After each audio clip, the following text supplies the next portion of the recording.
Hello, CLG fans, and welcome to another episode of Weldon's Weekly. Week 8. I think it's week 8. Anyway, it's after week 8 of the split. Next week is week 9, competitive week 9, and we are done. So this is a pretty big weekend for us. We clinched playoffs. Bam. First time in 3 seasons, I think, that we clinched playoffs. I'm not really sure. And we still had 4 games left, so that was pretty dope. And we then went 2-0, thus keeping our hopes alive for hitting a bye and keeping our hopes alive for hitting first. And we're currently in sole possession of second place, but there's some insane things that could still happen. Like, we can't be out, but we could still be, I think, like 6th place or something, actually.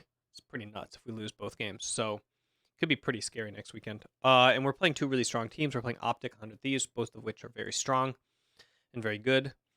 And then there's potential tiebreakers, so we have to enter the weekend with many different draft plans for like potential tiebreakers as well, because we play those essentially directly after the games on Sunday, so it's kind of scary. But anyway, I wanted to come to you with a review of the week and how stuff went down last weekend. So our goals for last week were comms and decisions and checklists around Baron, because we had that Baron against Team Liquid or against C9 that was very questionable in terms of how we executed it. I liked the call, but we didn't do it very well. And we had the Baron control with GGS where we gave tempo over to secure bot vision, and then we didn't take vision correctly back from them and team fought them instead of lane pressuring them. So we just wanted to make sure that we focused around Baron this week. We wanted to practice playing through other lanes besides mid lane in case mid lane is losing or loses pressure.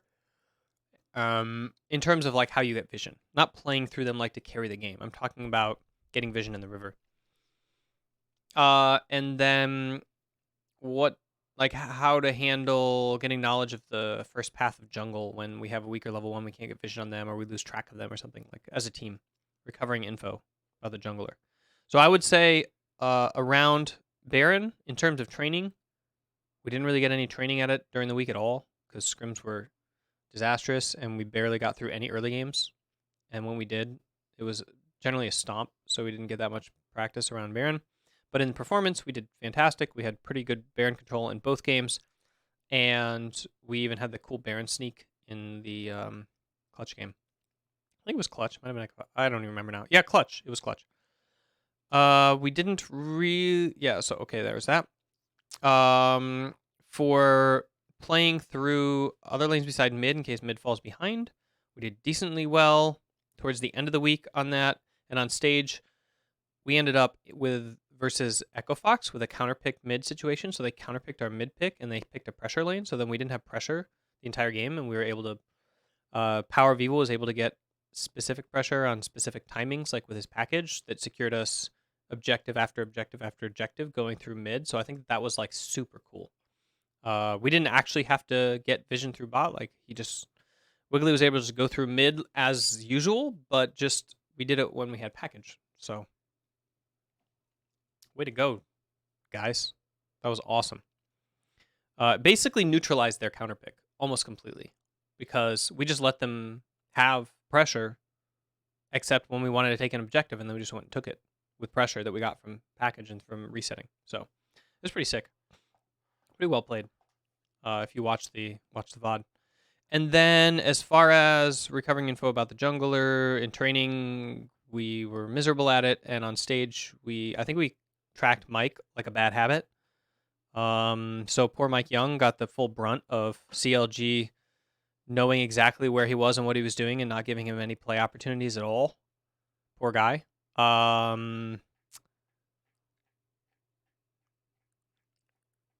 And like I distinctly remember basically ganking top like at the same time he was going top, but before him, and then waiting for him to show up, and then we flubbed up the 2v2. Oops.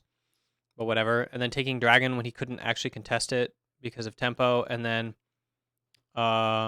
taking Rift on our timing, but then they actually caught up, and then we flubbed the fight, and then killing them in bot Tribush because we knew their tempo going into our top side, like the Raptors enters of jungle with Pike, and then we just waited for them there. There's just like lots of like Oh, that sucks. Situations that Mike couldn't really do anything about because we read him like a book. So sorry, Mike, for making you look so bad. Hey, fans, get off his back. Not much you can do in that situation when the enemy team knows exactly where you're standing, and there's no such thing as fog of war. There's no such thing as fog of war in Wiggly's brain. He's a genius. He just sees right through it. The amount of times he pings on top of the head of the enemy jungler when he like only had vision of them 30 seconds before and he knows exactly which camps they did is really funny to me. Okay, and then we had our like individual training. Nothing really to remark of there that I want to share publicly. So next week our goals are to be ready for possibly 4 games this next upcoming weekend. So we have to prep 4 drafts against 4 teams. We have to prep drafts against 4 teams, which is going to be insane. Since one of those is C9, which last time took 5 hours.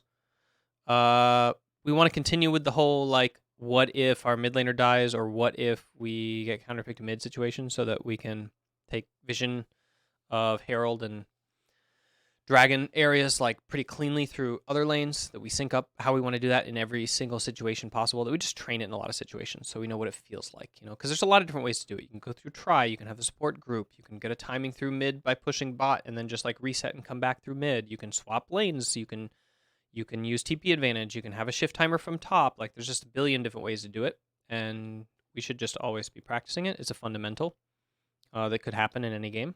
So that's one of the goals. And then early game, literally everything about early game.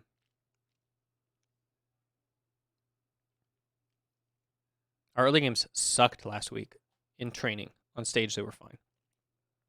So that's about it. So that's the update, you guys. And I hope that was insightful to those of you super fans who actually care about like what we're working on a week-to-week basis within the team. I hope that it was not insightful for any opposing coaches who are trying to study this to learn how to beat us this weekend. If you're an opposing coach and you're studying this on how to be a better coach, cool. Otherwise,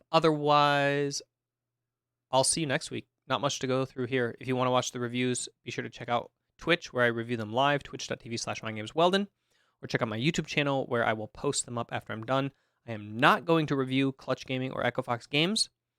I am going to review, I think, TSM versus 100 Thieves, because I want to look at the 100 Thieves game, and I also want to see if 100 Thieves is a good team and if TSM is a bad team, or if it was a fluke. Let's go find out.